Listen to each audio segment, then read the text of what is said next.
কইছেন 80% বুয়া যোদ্ধা কেন কইছেন এই কথা ওখানে আমি ছিলাম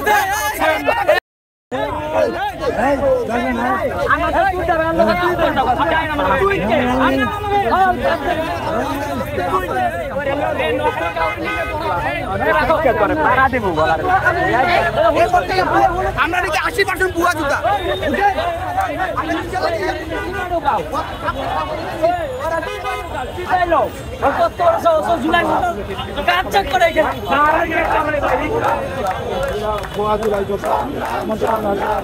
দাবি করছিলেন এবং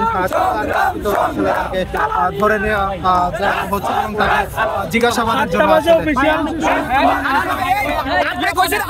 বুয়া যোদ্ধা কেন কইছেন এই কথা ওখানে আমি ছিলাম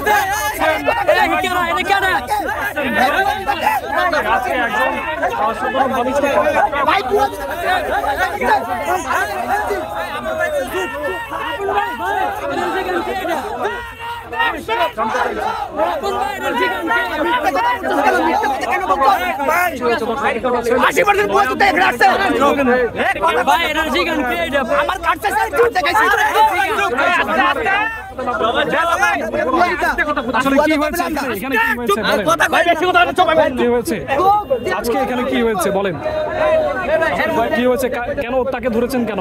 ভাই আমরা সবাই যোদ্ধা, আমি এই জন্য কাঠ পর্যন্ত দেখাইছি। সে আমার কাছে বলছে আমি নাকি আমরা নাকি 80% বুয়া যোদ্ধা। কিন্তু আমি মিথ্যা কথা কেন বলবো? আমরা তো বুঝাইদের হাতে এগুলো গুলি আছে, এটা গুলি আছে, সেটা গুলি, এগুলো বের করতে পারে না ডাক্তার। আমরা তো এখানে আমরা তো টাকা পয়সা চাইতে আসি না, বাড়ি গাড়ি চাইতে আসি না। আমরা যেন আইনি যেন আমাদের সুরক্ষা দেয়, এই বাস আর কিছু না।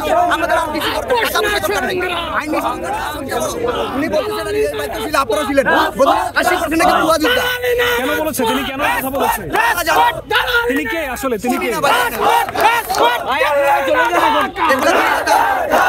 আমার শাহবাগও দেখা হয়েছে, মনে আছে?